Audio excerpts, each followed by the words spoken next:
Model set B এর 21 দাগের প্রশ্নটি হলো এফ(x) = mod x-1 plus mod x-2 অপেক্ষকটি x=1 বিন্দুতে সন্তত, অসন্তত, অন্তর্কলনযোগ্য এবং সন্তত ও অন্তর্কলনযোগ্য উভয় হবে কিনা আমাদের নির্ণয় করতে হবে। দেখো এই প্রশ্নের উত্তর আমরা খুব সহজেই নির্ণয় করতে পারব। তার জন্য আমরা প্রথমে এফ(x) = নির্ণয় করব। দেখো এফ(x) এখানে একটা দেয়া আছে, সেটা কিন্তু মড হিসেবে দেওয়া আছে। আমরা এফ(x) এর বিভিন্ন মানগুলো এই মড তুলে নির্ণয় করব। যেমন দেখো আমাকে বলেছে x=1 বিন্দুতে অপেক্ষকটা সন্তত হবে কিনা বা অন্তর্কলনযোগ্য হবে কিনা সেটি দেখতে হবে। তার জন্যে আমরা x=1 বিন্দুর চারপাশে, অর্থাৎ x=1 এর থেকে ছোট হলে কি হবে, x=1 হলে কি হবে, বা x এর মান 1 এবং 2 এর মাঝে থাকলে কি হবে, বা x এর মান 1 এর থেকে বড় হলে কি হবে, সেই সব ক্ষেত্র বিচার করে আমরা এফ(x) প্রথমে নির্ণয় করে ফেলব। তাহলে আমরা প্রথমে যখন x<1 অর্থাৎ x এর মান 1 এর থেকে ছোট, তখন এফ(x) ফাংশনটা কি হবে আমরা দেখি। দেখো খুব সহজেই তুমি নির্ণয় করতে পারবে x এর মান 1 এর থেকে ছোট। তাহলে এক্ষেত্রে mod x-1 এর ক্ষেত্রে x এর মান আমি যদি 1 এর থেকে ছোট বসাই, দেখো 1 এর থেকে ছোট একটা মান তুমি ধরে নাও, 1 এর থেকে ছোট একটা মান হচ্ছে 0.5। এখানে যদি x এর মান আমি 0.5 বসাই, তাহলে 0.5 - 1 মানে যে মানটা পাবো সেটা নেগেটিভ। যেহেতু নেগেটিভ পাচ্ছি, তার জন্য যখন মড তুলব তখন আমরা কি করব, তখন আমরা x-1 লিখে তার আগে একটা নেগেটিভ দিয়ে দেবো। অর্থাৎ x<1 হলে mod x-1 এর মান হবে হচ্ছে -x-1। এরপরে আছে দেখো প্লাস mod x-2। এক্ষেত্রেও যদি আমি x এর মান 1 এর থেকে ছোট অর্থাৎ 0.5 বসাই, তাহলে দেখবে ভেতরের মানটা নেগেটিভ পাবো। তাই এক্ষেত্রেও আমি যদি মড তুলি তাহলে আমরা লিখব হচ্ছে, মাঝে প্লাস ছিল বলে প্লাস দিলাম, এবার mod x-2 এর মড তুললে আমরা লিখব হচ্ছে -x-2। এটাকে যদি আমরা ক্যালকুলেশন করি তাহলে দেখবে আমরা পাবো =-2x + 3। এরপর কি হতে পারে না, এরপর আমরা নির্ণয় করব যে যখন x এর মান 1 বা 1 এর থেকে বড় এবং 2 এর থেকে ছোট তখন কি হতে পারে। দেখো x এর মান 1 বা 1 এর থেকে বড় এবং 2 এর থেকে ছোট একটা যে কোনো মান আমি ধরে নিই, আমি ধরছি 1.5। এবার দেখো এই x এর মান 1.5 যদি আমি mod x-1 এ বসাই, তাহলে x-1 এ বসালে এটা পজিটিভ পাবো। পজিটিভ পাবো মানে মড তুললে আগে প্লাস চিহ্ন দিয়ে লিখবো, তাই আমরা প্রথমে লিখবো x-1 প্লাস। এবার দেখো এই mod x-2 এর ক্ষেত্রে যদি 1.5 বসাই তাহলে কিন্তু ভেতরটা আমরা নেগেটিভ পাবো। যেহেতু নেগেটিভ পাবো তাই আমি যখন মড তুলবো তাহলে আগে একটা নেগেটিভ দিয়ে লিখবো -x-2। এটাকে যদি আমরা ক্যালকুলেশন করি তাহলে দেখবে আমরা পাবো =1। এরপর আমরা নির্ণয় করবো যদি x এর মান 2 এর থেকে বড় হয়, অর্থাৎ যখন x > 2, অর্থাৎ x এর মান 2 বা 2 এর থেকে বড়। তুমি 2 বা 2 এর থেকে বড় একটি মান নাও, আমি ধরে নিচ্ছি 2.5, তুমি অন্য মানও নিতে পারো। এবার দেখো আমি যদি x-1 এ 2.5 বসাই তাহলে এই মানটা পজিটিভ পাবো। তাহলে এক্ষেত্রে যখন মড তুলবো আমি আগে প্লাস চিহ্ন দিয়ে মডটি তুলে দেবো, বা কিছু না দিয়ে লিখতে পারো যে +x-1 বা শুধু x-1 লেখা মানে প্লাস বোঝায়, মাঝে প্লাস আছে, প্লাস দিয়ে x-2 লিখবো। কেন x-2 হবে, দেখ কারণ এখানেও যদি আমি 2.5 বসাই তাহলে ভেতরের মানটি পজিটিভ পাবো। পজিটিভ পেলে আমি বলেছি যে মড তুললে জাস্ট একটা ব্র্যাকেট দিয়ে ওটাকে লিখে দেবো। তাহলে এটাকে যদি আমরা ক্যালকুলেশন করি তাহলে দেখো আমরা পাবো হচ্ছে =2x-3। এরপর আমরা দেখব যে এফ(x) অপেক্ষকটি x=1 বিন্দুতে সন্তত হচ্ছে কিনা। যেহেতু আমরা x=1 বিন্দুতে অপেক্ষকটি সন্তত কিনা চেক করব, তাই আমরা প্রথমে লেফট হ্যান্ড লিমিট অর্থাৎ লিমিট x → 1 - fx নির্ণয় করব। দেখো লিমিট x → 1 - fx = আমরা লিখতে পারবো কত। দেখো তাহলে আমরা x এর মান কোথায় বসাবো না, যেহেতু x → 1 তাই সেই ফাংশনে x এর মান 1 বসাবো যেখানে x এর মান 1 এর থেকে ছোট। দেখো x এর মান 1 এর থেকে ছোট কোন ফাংশনে না, এই ফাংশনে -2x + 3 যখন x এর মান 1 এর থেকে ছোট। তাহলে এখানে যদি x এর জায়গায় আমি 1 বসিয়ে দিই তাহলে আমরা পাবো হচ্ছে -2 × 1 + 3, তাহলে আমরা পাবো হচ্ছে -2 + 3 = 1। এরপর আমরা রাইট হ্যান্ড লিমিট নির্ণয় করব, অর্থাৎ লিমিট x → 1 + fx। 1 + fx মানে x এর মান আমি 1 বসাবো যেখানে এক্স এর মানটি হচ্ছে একের থেকে বড়। দেখো এক্স এর মান একের থেকে বড় যে জায়গায় সেখানে এফ এক্স এর ভ্যালু কত, সেখানে এফ এক্স এর ভ্যালু হচ্ছে 1। তাহলে limit x tends to 1 plus F x equal two আমরা লিখতে পারবো 1। এবং এরপর আমরা নির্ণয় করব এফ অফ 1, অর্থাৎ এক্স এর মান যখন 1 তখন এফ এক্স কত। দেখো এক্স এর মান যখন 1, দেখো এখানে আছে এক্স ইকুয়াল টু 1, তখন এফ এক্স এর মান হচ্ছে 1। তাহলে এফ অফ 1 ইকুয়াল টু আমরা লিখতে পারবো হচ্ছে 1। তাহলে এক্ষেত্রে আমরা দেখতে পাচ্ছি যে limit x tends to 1 minus এর ভ্যালুও 1, limit x tends to 1 plus F x তার ভ্যালুও 1, আর এফ 1 এর মানও হচ্ছে 1, অর্থাৎ তিনটেই সমান। তাহলে এই তিনটেই যেহেতু সমান তাই আমরা বলতে পারবো অতএব এক্স ইকুয়াল টু 1 বিন্দুতে এফ এক্স অপেক্ষকটি সন্তত। এরপর আমরা দেখব যে এক্স ইকুয়াল টু 1 বিন্দুতে এফ এক্স অপেক্ষকটি অবকলন হচ্ছে কিনা। খুব সহজেই এটা তোমরা চেক করতে পারবে। তোমরা প্রথমে এফ এক্স থেকে F dash x equal two নির্ণয় করো। দেখো এক্স ইকুয়াল টু 1 বিন্দুতে বলেছে, তাই প্রথমে আমরা এক্স এর মান একের থেকে ছোট যে ফাংশনটি আছে তার ডেরিভেটিভ করব। একের থেকে ছোট ফাংশনটি হলো minus 2x plus 3।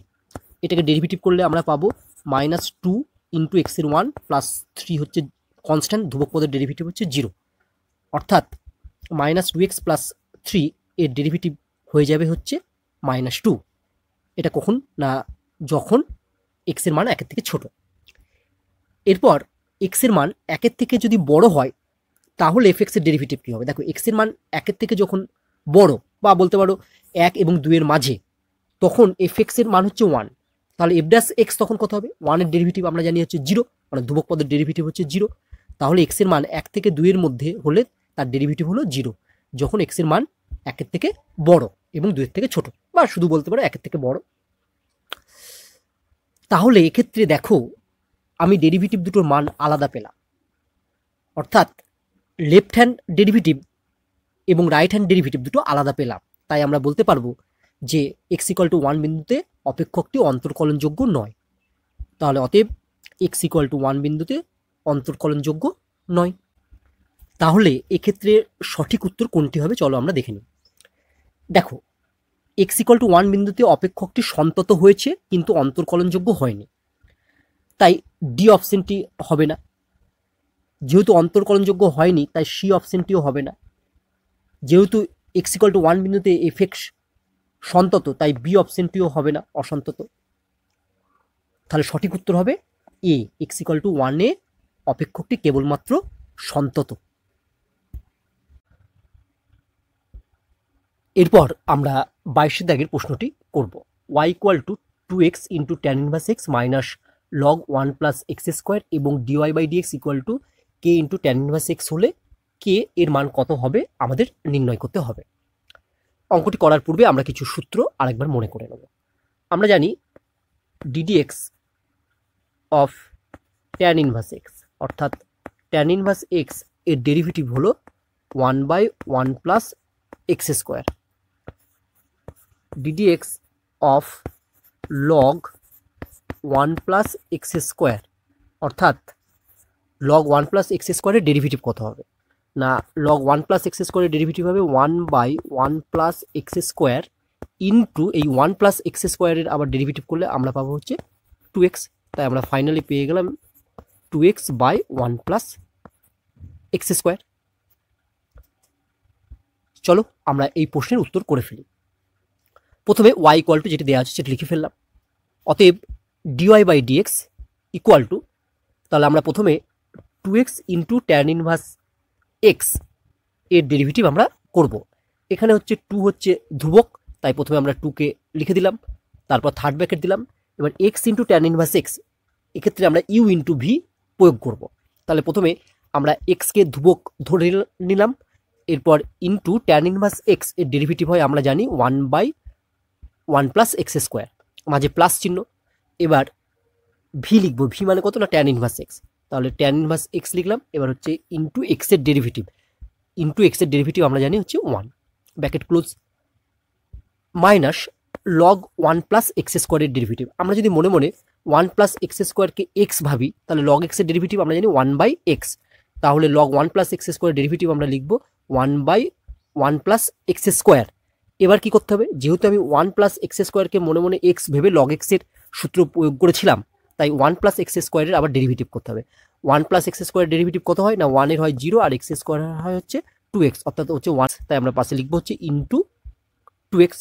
This implies D Y by dx equal to, এবার যদি আমরা এটাকে 2 গুণ করে লিখি তাহলে আমরা পাবো 2x by 1 plus x square plus 2 tan inverse x, আর সবার শেষে গুণ করলে আমরা পাবো হচ্ছে minus 2x by 1 plus x square. এবার দেখো 2x by 1 plus x square আর minus 2x by 1 plus x square কেটে গেল, তাহলে আমরা এর পরের লাইন কি লিখতে পারবো না, দিস ইমপ্লাইজ, এবার দেখো প্রশ্নে দেওয়া আছে ডিওয়াই বাই ডিএক্স এর মান হচ্ছে কে ইন্টু ট্যান ইনভার্স এক্স, তাহলে এই ডিওয়াই বাই ডিএক্স এর জায়গায় যদি আমরা বসিয়ে দিই k into tan inverse x equal to, দেখো ডান দিকে পড়ে আছে 2 ট্যান ইনভার্স এক্স, এবার উভয় পক্ষ থেকে যদি ট্যান ইনভার্স এক্স বাদ চলে যায় তাহলে কে এর মান আমরা কত পেয়ে গেলাম, তাহলে আমরা লিখতে পারবো this implies K equal to 2। তাহলে এক্ষেত্রে আমার সঠিক উত্তর হলো সি, কে এর মান হবে 2।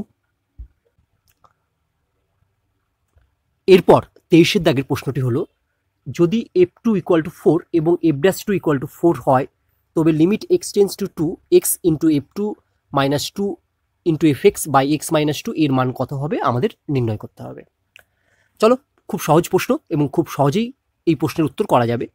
অ্যান্সার আমি প্রথমে যেটির মান নির্ণয় করতে বলেছি সেটি লিখে ফেললাম।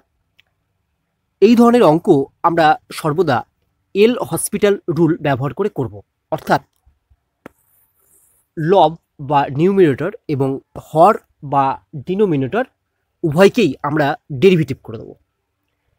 ঠিক আছে, কেন ডেরিভেটিভ করছি বা কতক্ষণ করব, দেখো এক্স টেন্স টু 2 অর্থাৎ এক্স এর মান 2 যদি আমি ডিনোমিনেটরে বসাই বা হরে বসাই তাহলে দেখো এই হরের ভ্যালুটি 0 হয়ে যাচ্ছে। যেহেতু হরের ভ্যালুটি 0 হয়ে যাচ্ছে তাই এই ফাংশনটা যদি আমি মান বসাই তাহলে অসঙ্গত পাবো। আমরা ততক্ষণ পর্যন্ত ডেরিভেটিভ করে যাব যতক্ষণ পর্যন্ত না হরে একটি পার্টিকুলার মান পাচ্ছি 0 বাদে। দেখো এরপরে আমি নেক্সট লাইনে লিখছি equal to limit x tends to 2।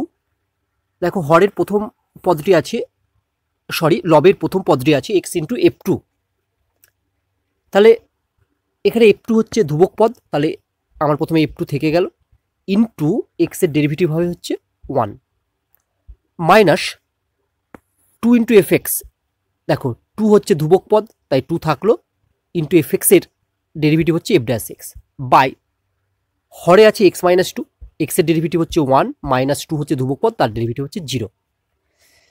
Next লাইনে আমরা কি করব, দেখো যেহেতু নিচে x এর মান 2 বসাবার জায়গা নেই বা x ইকুয়াল টু 2 বসালে হর বা ডিনোমিনেটরের ভ্যালুটা আমার 1 হচ্ছে, তাই এক্ষেত্রে আমরা এর পরের লাইনে x এর মান এখানে 2 বসিয়ে দেবো, যেখানে যেখানে x আছে সেখানে সেখানে। তাহলে আমরা নেক্সট লাইনে লিখছি ইকুয়াল টু f2 প্রথমে ছিল মাইনাস 2 ইন্টু দেখো f'(x) ছিল, তাহলে x এর জায়গায় 2 বসালে আমরা পাবো হচ্ছে f'(2) বাই 1 মাইনাস 0 মানে 1। ঠিক আছে, যেহেতু লিমিটের মান আমরা x ইকুয়াল টু 2 বসিয়ে দিলাম তাই কিন্তু আমরা সামনে আর লিমিট x টেন্স টু 2 লিখবো না। এবার দেখো এই f2 এর মান দেওয়া আছে প্রশ্নে কত 4, তাহলে আমরা মানটি বসিয়ে দিলাম equal to 4 minus 2 into f'(2) এর মানও দেওয়া আছে 4, তাহলে f'(2) এর মানও আমরা বসিয়ে দিই হচ্ছে ইন্টু 4, এটাকে যদি আমরা সিম্পলিফিকেশন করি তাহলে পাবো 4 মাইনাস 8 ইকুয়াল টু মাইনাস 4। তাহলে আমার এক্ষেত্রে সঠিক উত্তর হলো এ মাইনাস 4। এরপর 24 দাগের অঙ্কটি হলো y equal to E to the bar sine inverse x এবং z equal to E to the bar minus cos inverse x যদি হয় তবে ডিওয়াই বাই ডিজেড এর মান নিচের যে 4টে বিকল্প আছে তার মধ্যে কোনটি হবে আমাদের নির্ণয় করতে হবে। দেখো আমরা যদি এটাকে y ইন্টু জেড করি তাহলে কি পাবো, দেখো y ইন্টু জেড যদি করি তাহলে আমরা লিখতে পারছি e to the bar sine inverse x into e to the bar minus cos inverse x equal to E to the bar sine inverse x minus cos inverse x. তাহলে দেখো এখানে আমরা কিন্তু কোনো ফর্মুলা প্রয়োগ করতে পাচ্ছি না, তাই y ইন্টু জেড করে অঙ্কটি করা যাবে না।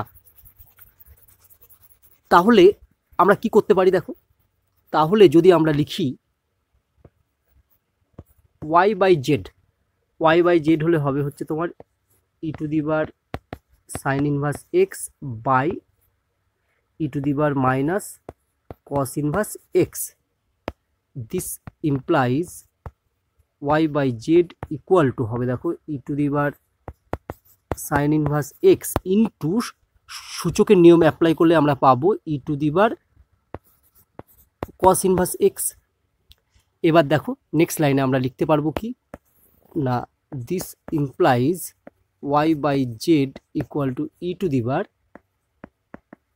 Sign inverse X plus cos inverse X. আমরা জানি যে sine inverse X plus cos inverse X মানেই পাই বাই টু, তাহলে দিস ইমপ্লাইজ আমরা লিখতে পাচ্ছি Y by Z equal to E to the power pi by two.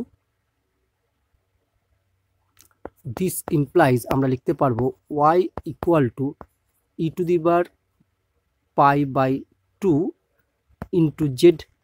এবার যদি আমরা ডেরিভেটিভ করি তাহলে কি পাবো দেখো জেডের সাপেক্ষে না, অতএব dy by dz equal to E to the power pi by two হচ্ছে ধ্রুবক, তাই e to the power pi by two থাকলো ইন্টু জেডের সাপেক্ষে জেডের ডেরিভেটিভ 1, তাহলে e to the power pi by two 1 মানে আমরা ফাইনালি পেলাম e to the power pi by two, তাহলে একটা ধ্রুবক পেলাম যেটা এক্স নিরপেক্ষ, অর্থাৎ এখানে কোনো এক্স নেই। তাহলে দেখো সঠিক উত্তর কোনটি হবে, এক্ষেত্রে আমার সঠিক উত্তর হবে ডিওয়াই বাই ডিজেড এর অস্তিত্ব আছে মানে মান পেয়েছি এবং তা এক্স নিরপেক্ষ, অর্থাৎ যে অ্যান্সারটা পেয়েছি সেখানে দেখো এক্স নেই, অর্থাৎ এক্স ছাড়া অ্যান্সারটি আমার এসেছে। এরপর 25 দাগের অঙ্কটি হলো Y equal to sine inverse x by root over 1 minus x square হয়, তবে 1 minus x square into D two Y by D X two minus 3x into D Y by D X এর মান কত হবে আমাদের নির্ণয় করতে হবে। আমরা জানি যে D D X of sine inverse x অর্থাৎ সাইন ইনভার্স এক্স এর ডেরিভেটিভ হয় 1 by root over 1 minus x square. চলো এবার আমরা এই প্রশ্নের উত্তর করে ফেলি। প্রথমে ওয়াই ইকুয়াল টু যেটি দেওয়া আছে সেটি আমরা লিখে ফেললাম, এটাকে এবার 1 নম্বর নাম দিলাম। যেহেতু আমরা এখানে দেখতে পাচ্ছি যে y equal to sine inverse x অর্থাৎ y equal to sine inverse x by root over 1 minus x square আছে, অর্থাৎ এই 1 মাইনাস এক্স স্কোয়ারটা রুটের ভেতর আছে, তাই আমরা এই রুটটিকে প্রথমে তুলব। তোলার জন্য কি করতে হবে, বোথ সাইড আমি স্কোয়ার করব। বোথ সাইড যদি স্কোয়ার করি দিয়ে যদি কোনাকুনি গুণ করি তাহলে কি পাবো দেখি, root over 1 minus x square এটা যদি স্কোয়ার হয় তাহলে রুটটা উঠে যাবে, তাহলে হবে হচ্ছে 1 মাইনাস এক্স স্কোয়ার, আর ওয়াইটা যদি স্কোয়ার করে তাহলে ওয়াই স্কোয়ার, তাহলে 1 minus x square into Y square equal to হবে দেখো সাইন ইনভার্স এক্স তার হোল স্কোয়ার, অর্থাৎ আমরা উভয় পক্ষকে বর্গ করে কোনাকুনি গুণ করে এটা পেলাম। ওকে, এরপর আমরা ডেরিভেটিভ করবো কার সাপেক্ষে না এক্স এর সাপেক্ষে, differentiate with respect to X. এবার দেখো বাঁ দিকে যে অংশটা আছে 1 minus x square into Y square, এখানে দুটো ফাংশন আছে, একটি হচ্ছে 1 মাইনাস এক্স স্কোয়ার আর একটি হচ্ছে ওয়াই স্কোয়ার, তাহলে এখানে ইউ ইন্টু ভি এর ফর্মুলা আমরা প্রয়োগ করব। তাহলে প্রথমে 1 মাইনাস এক্স স্কোয়ারকে আমরা ধ্রুবক ধরলাম, তাহলে আমরা লিখে দিলাম 1 minus x square into Y স্কোয়ারের ডেরিভেটিভ, ওয়াই স্কোয়ারের ডেরিভেটিভ কার সাপেক্ষে না ওয়াই সাপেক্ষে, আমরা জানি ওয়াই স্কোয়ারের ডেরিভেটিভ ওয়াই সাপেক্ষে হয় 2y into D Y by dx. এরপর আমি এই ওয়াই স্কোয়ারটাকে ধ্রুবক ধরবো, তাহলে আমরা লিখবো প্লাস ওয়াই স্কোয়ার ইন্টু এই 1 মাইনাস এক্স স্কোয়ার এর ডেরিভেটিভ হবে, 1 এর ডেরিভেটিভ আমরা জানি 0 মাইনাস এক্স স্কোয়ারের ডেরিভেটিভ হবে 2x, তাহলে আমরা লিখবো Y square into 0 minus 2x মানে হচ্ছে মাইনাস 2x, তাহলে আমরা লিখলাম Y square into minus 2x equal to, এরপর আমাকে ডেরিভেটিভ করতে হবে সাইন ইনভার্স এক্স তার হোল স্কোয়ার। দেখো তোমাদের কনসেপচুয়াল ভিডিওতে আমি বলেছি যে যখনই পাওয়ারে কোনো সংখ্যা থাকবে বা নাম্বার থাকবে সবসময় জেনে রাখবে প্রথমে x two the power N এর ফর্মুলা তোমাকে প্রয়োগ করতে হবে। তাহলে আমি এক্ষেত্রে কীভাবে ফর্মুলাটি প্রয়োগ করবো দেখো, প্রথমে আমি যেহেতু মাথায় সংখ্যা আছে তাই আমি মনে মনে সাইন ইনভার্স এক্সকে এক্স ভেবে নিলাম, তাহলে হয়ে গেল কত, হয়ে গেল আমার হচ্ছে এখন এক্স স্কোয়ার। এবার আমরা জানি এক্স স্কোয়ারের ডেরিভেটিভ হয় 2x, তাহলে আমরা লিখবো 2x, কিন্তু আমি এক্স লিখবো না কারণ যেহেতু সাইন ইনভার্স এক্সকে মনে মনে এক্স ভেবে আমি ফর্মুলাটি প্রয়োগ করছি, তাই আমরা লিখবো 2 সাইন ইনভার্স এক্স, তাহলে আমরা লিখে ফেলছি হচ্ছে equal to 2 sign inverse x. এবার যেহেতু সাইন ইনভার্স এক্সকে মনে মনে আমি এক্স ভেবে এই ফর্মুলাটি প্রয়োগ করেছিলাম মানে x two the power N এর ফর্মুলা, তাই এই সাইন ইনভার্স এক্সকে আবার ডেরিভেটিভ করতে হবে, তাহলে ইন্টু সাইন ইনভার্স এক্সের ডেরিভেটিভ হচ্ছে 1 by root over 1 minus x square. Next লাইনে আমরা কি লিখছি দেখো, দিস ইমপ্লাইজ প্রথমটি যা আছে তাই, এটাকে যদি আমরা গুণ করে লিখি তাহলে পাবো হচ্ছে minus 2x into Y square equal to দেখো টু ইন্টু এই sine inverse x into 1/√1 minus x square, এটাকেই আমি বলতে পারি sine inverse x by √1 minus x square. এটার পরিবর্তে দেখো 1 নম্বর থেকে আমি লিখতে পারবো ওয়াই, তাই আমরা এটার পরিবর্তে এখানে লিখে দিলাম হচ্ছে ওয়াই। তাহলে আমরা পেয়ে গেলাম হচ্ছে 2y। কোথা থেকে পেলাম না, ইউজিং 1, পাশে লিখতে পারো ইউজিং 1। এইবার দেখো প্রত্যেকটি টার্মের 2y এটা আছে, ঠিক আছে, এখানে y স্কোয়ার মানে একটা y আছে, এখানে 2y আছে। তাহলে আমরা যদি প্রত্যেকটি টার্ম থেকে 2y বাদ দিয়ে দিই তাহলে কি পাবো, দেখো 2y বাদ দিয়ে দিলে যেটা পাবো সেটা আমি নেক্সট পেজে লিখছি। তাহলে দেখো আমরা পাবো হচ্ছে এটা 1 minus x square into dy/dx minus xy equal to 1। এরপর এটাকে আমি আবার এক্স এর সাপেক্ষে ডেরিভেটিভ করব। আগের মতোই প্রথম যে পদটা আছে সেখানে দুটো ফাংশনের গুণফল আছে, তাই আমরা প্রথমে 1 মাইনাস এক্স স্কোয়ারকে ইউ আর dy/dx-কে ভি ধরবো। তাহলে দিস ইমপ্লাইজ, তাহলে প্রথমে আমরা 1 মাইনাস এক্স স্কোয়ার রেখে দিলাম, ধ্রুবক ধরলাম। dy/dx এর ডেরিভেটিভ এক্স এর সাপেক্ষে কত হবে না, এক্স এর সাপেক্ষে ডেরিভেটিভ হবে d2y/dx2 প্লাস, দেখো কত হয়, প্লাস আমরা লিখব dy/dx ইন্টু হবে কি 1 মাইনাস এক্স স্কোয়ারের derivative, 1 minus x square derivative হচ্ছে মাইনাস 2x। এটাকে যদি ক্যালকুলেশন আমরা করি তাহলে দেখো এই পদটি আমরা পাবো। এরপরে আমরা ডেরিভেটিভ করব হচ্ছে মাইনাস xy।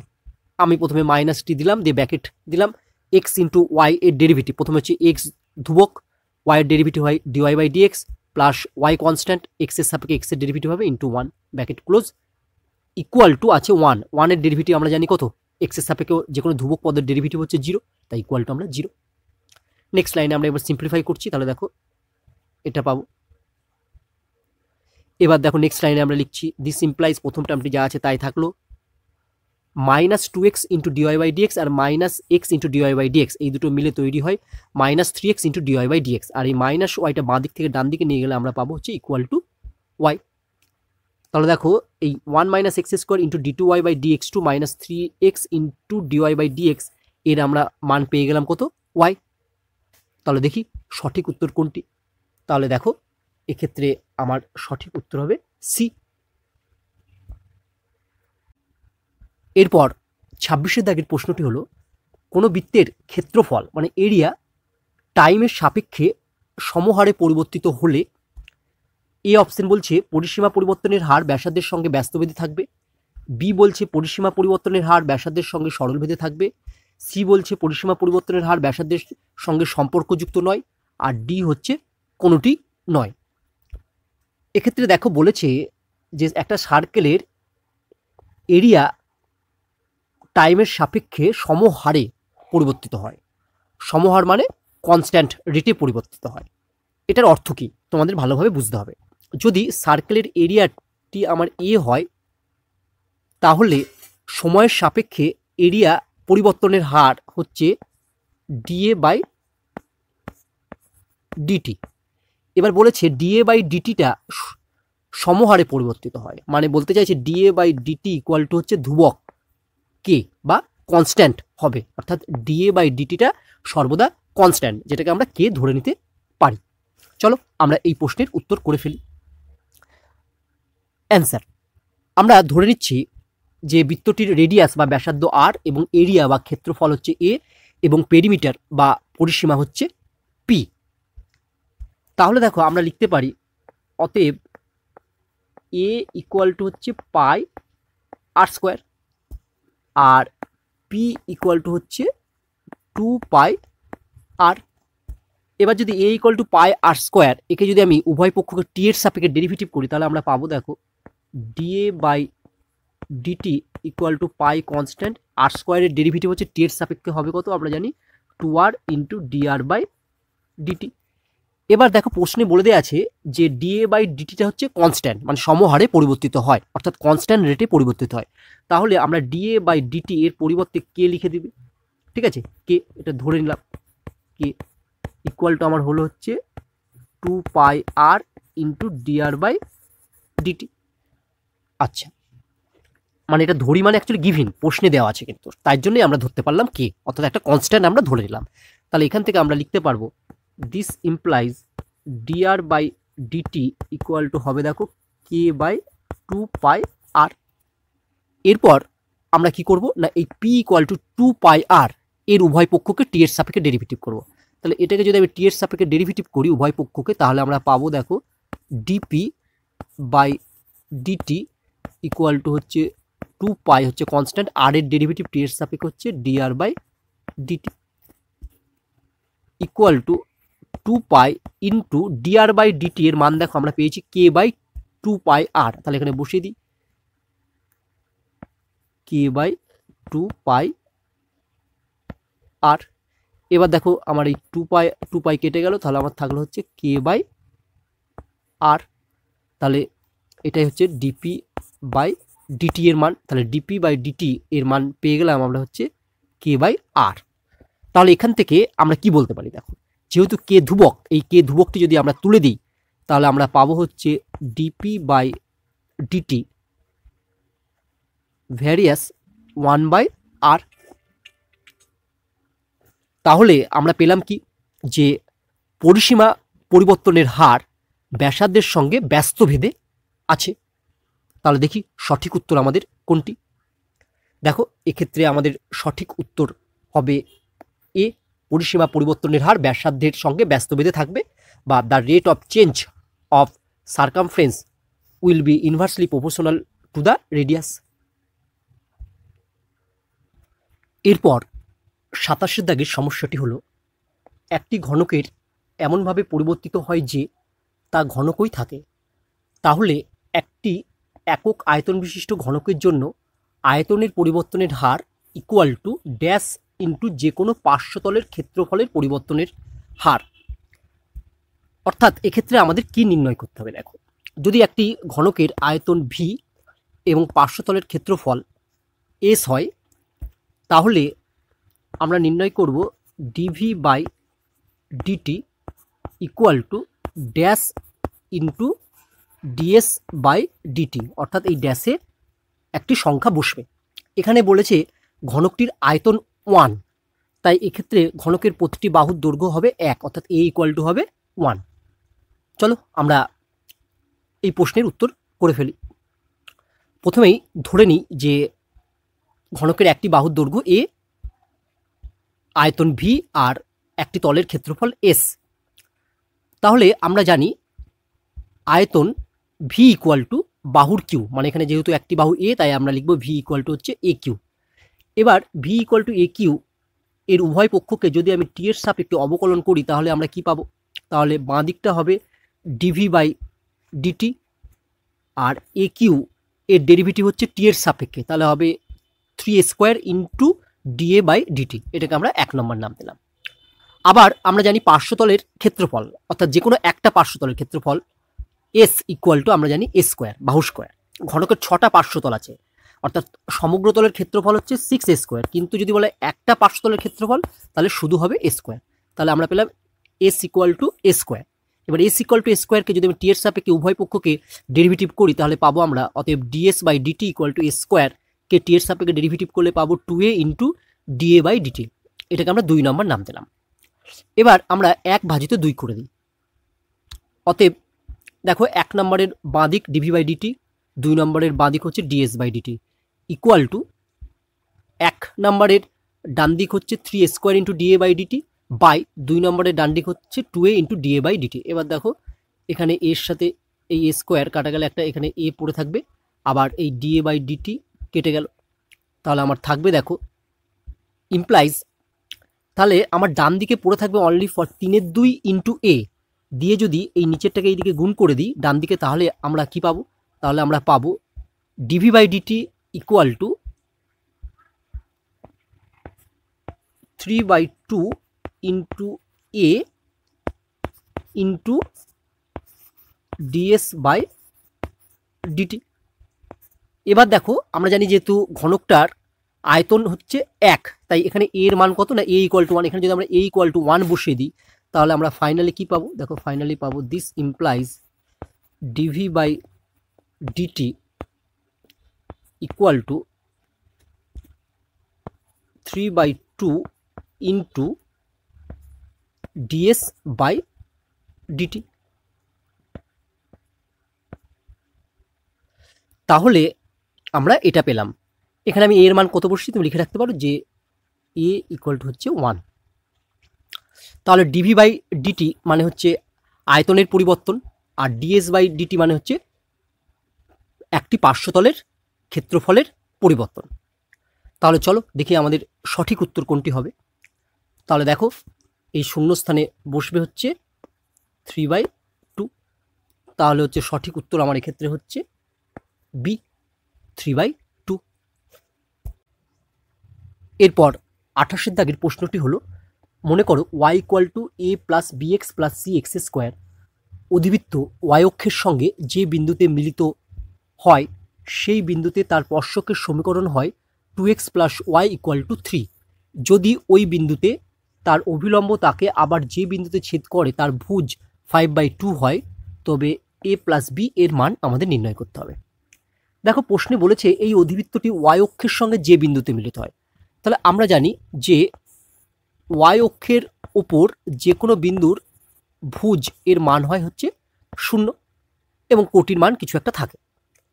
তাহলে আমরা এই সমীকরণটি যেহেতু y অক্ষের সঙ্গে মিলিত হয়, তাই এই সমীকরণের উপর আমি x ইকুয়াল টু 0 বসিয়ে দেবো। অর্থাৎ এই সমীকরণে x ইকুয়াল টু 0 বসাবো। x ইকুয়াল টু 0 বসালে আমরা y এর মান পাবো, y এর মান পেয়ে যাব। তাহলে আমরা x এর মান 0 বসিয়ে y ইকুয়াল টু আমরা নির্ণয় করব। তাহলে আমরা বিন্দুটির স্থানাঙ্ক পেয়ে যাব। এবার সেই বিন্দুতে স্পর্শকের সমীকরণ হচ্ছে 2x plus y equal two 3। তাহলে আমরা বলতে পারবো যে বিন্দুটা পাবো, হ্যাঁ, সেই বিন্দুটা এর উপর অবস্থিত, স্পর্শকের উপর। চলো আমরা এই প্রশ্নের উত্তর করে ফেলি। প্রথমে আমি অধিবৃত্তের সমীকরণটি লিখলাম, যার নাম দিলাম 1 নাম্বার।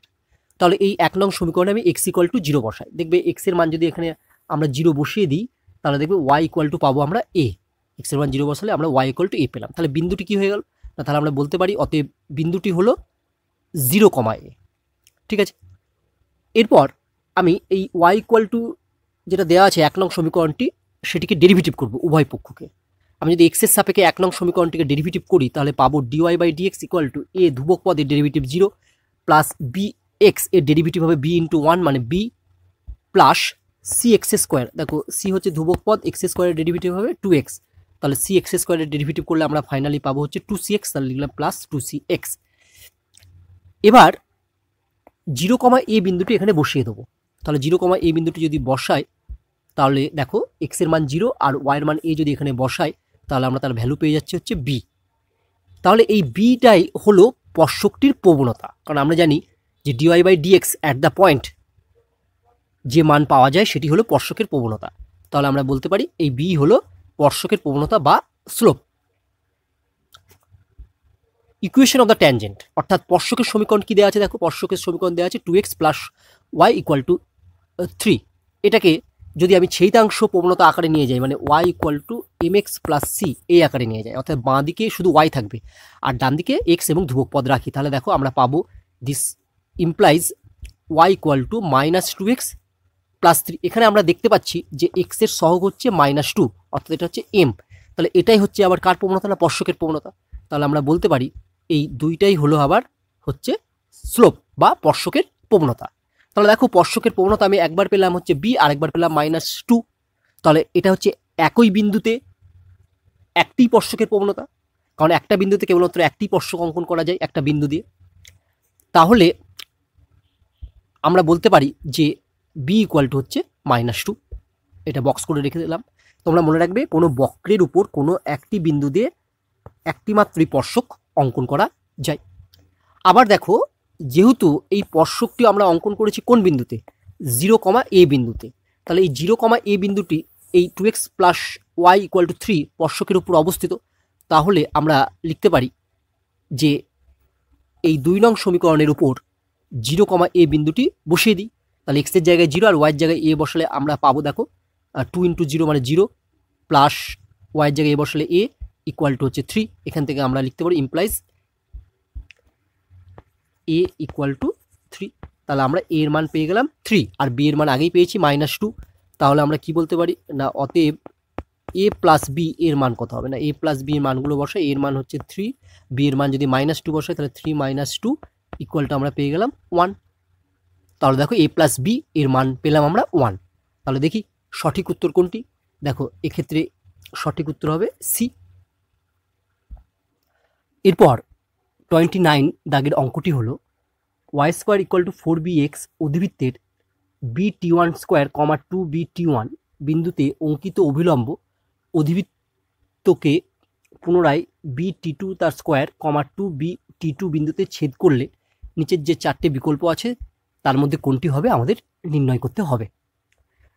এর জন্য আমরা কি করব, প্রথমে আমরা y² = 4bx এই অধিবৃত্তের bt1 তার স্কোয়ার 2bt1 এই বিন্দুতে অভিলম্বের সমীকরণ নির্ণয় করব।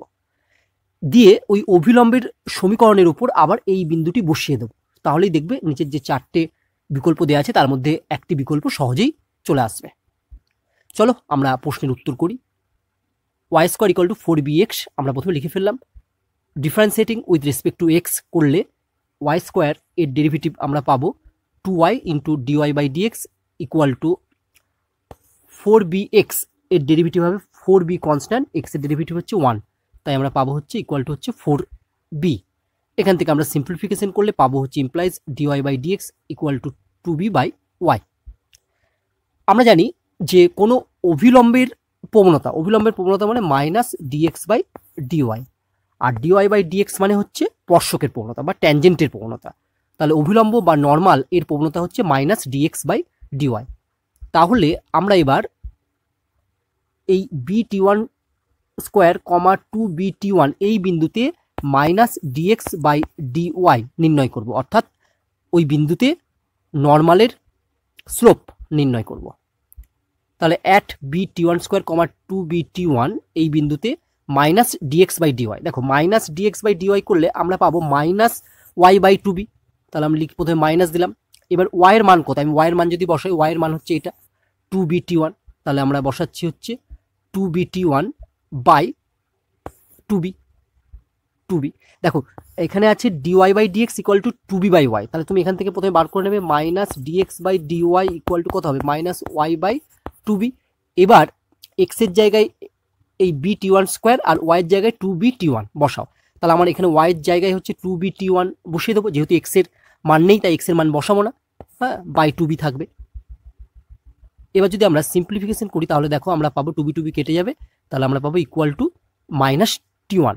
তাহলে নর্মালের প্রবণতা বা স্লোপ হলো -t1।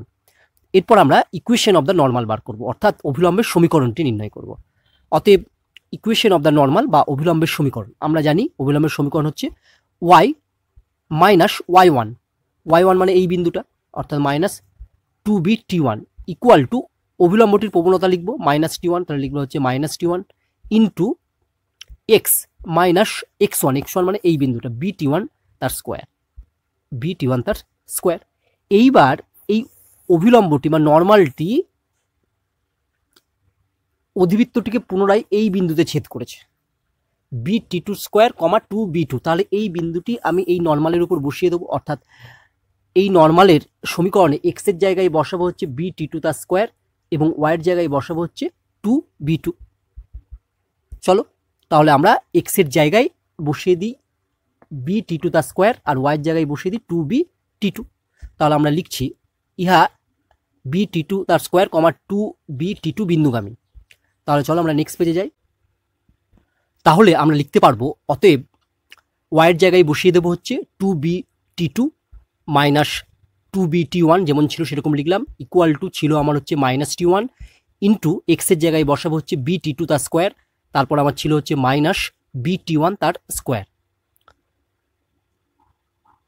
এর পরের লাইনে আমরা লিখতে পারি ইমপ্লাইজ, এখান থেকে যদি আমি 2b কমন নিই তাহলে ভেতরে পড়ে থাকবে হচ্ছে t2 - t1 = এবার দেখো এই ভেতর থেকে যদি আমি b কমন নিয়ে নিই তাহলে বাইরে হবে হচ্ছে -bt1, আর এই ভেতরে থাকবে তোমার হচ্ছে t2² - t1 তার স্কোয়ার। তাহলে এটা যদি a² - b² এর ফর্মুলা আমরা প্রয়োগ করি তাহলে আমরা কি পাবো না, তাহলে আমরা পাবো হচ্ছে t2 + t1 into t2 - t1। এবার দেখো উভয় দিক থেকে আমার কেটে যাচ্ছে বি আর বি কেটে গেল, তারপর T2 মাইনাস T1 কেটে গেল। তাহলে বাঁ দিকে আমার পড়ে থাকলো, দেখো লিখতে পাচ্ছি ইমপ্লাইজ 2, আর ডান দিকে আমার পড়ে থাকলো হচ্ছে minus T1 into T2 plus T1। এর পরের লাইনে যদি আমি মাইনাস T1 দিয়ে 2কে ভাগ করে দিই, তাহলে আমরা পাবো হচ্ছে implies minus 2/T1 equal to T2 plus T1। This implies, এখান থেকে দেখো আমি যদি এই প্লাস T1টা ডান দিক থেকে বাঁ দিকে নিয়ে আসি, তাহলে হয়ে যাবে মাইনাস T1। তাহলে বাঁ দিকটা আমার হয়ে যাবে minus T1 minus 2/T1 equal to T2। এটাকে যদি উল্টো করে ঘুরিয়ে লিখে দিই, তাহলে আমরা পাবো implies T2 equal to minus T1 minus 2/T1। তাহলে চলো আমরা দেখি আমাদের সঠিক উত্তর কোনটি হলো। না দেখো আমাদের সঠিক উত্তর হলো ডি।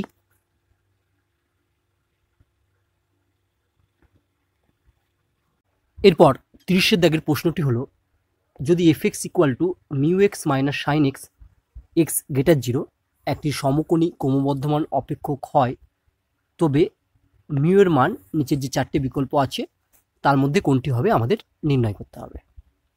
চলো আমরা এই প্রশ্নের উত্তর করে ফেলি। প্রথমে fx ইকুয়াল টু যেটা দেওয়া আছে সেটা লিখলাম।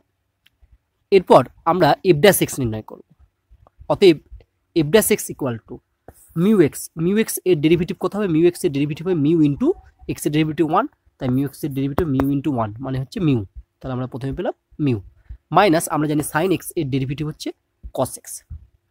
এবার দেখো প্রশ্নে বলে দেওয়া আছে যে এফ এক্স হচ্ছে একটা ইনক্রিজিং ফাংশন, সমক্রমী ক্রমবর্ধমান অপেক্ষক। তাহলে আমরা লিখতে পারবো কি না, যেহেতু এটা ইনক্রিজিং ফাংশন এফ এক্স, তাই লিখতে পারবো অতএব এফ ড্যাশ এক্স এর মান হবে গ্রেটার ইকুয়াল টু 0। এবার আমরা যদি এখানে এফ ড্যাশ এক্স এর মান বসিয়ে দিই মিউ মাইনাস কস এক্স, তাহলে আমরা পাবো দেখো পরের লাইনে ইমপ্লাইজ এফ ড্যাশ এক্স এর মান বসিয়ে দিলাম mu minus cos x greater equal two 0। This implies mu greater equal two আমরা লিখতে পারবো কস এক্স, এটাকে আমরা 1 নম্বর নাম দিলাম। এবার দেখো বলা হচ্ছে যে মিউ এর মানটা কস এক্সের যা মান তার থেকে বড় হবে। এবার কস এক্সের ম্যাক্সিমাম ভ্যালু কত? আমরা জানি কস এক্সের ম্যাক্সিমাম ভ্যালু হচ্ছে 1, ঠিক আছে। কস এক্সের সব থেকে বৃহত্তম মান হচ্ছে 1, তাহলে অবশ্যই মিউ এর মানটা 1 থেকে বড় হবে, কারণ যেহেতু বলছে mu greater equal to cos x, অর্থাৎ মিউ এর মানটা হচ্ছে কস এক্সের থেকে বড় বা সমান হবে। তাহলে কস এক্সের যেটা ম্যাক্সিমাম মান সেটার থেকে যদি মিউ এর মানটা বড় করে দিই, তাহলে মিউ এর মান অলওয়েজ কস এক্সের থেকে বড় হবে। তাহলে আমরা লিখতে পারি যে অতএব মিউ গ্রেটার ইকুয়াল টু 1। তাহলে এটাই আমার অ্যান্সার। তাহলে এক্ষেত্রে সঠিক উত্তর হচ্ছে c, mu greater equal to 1।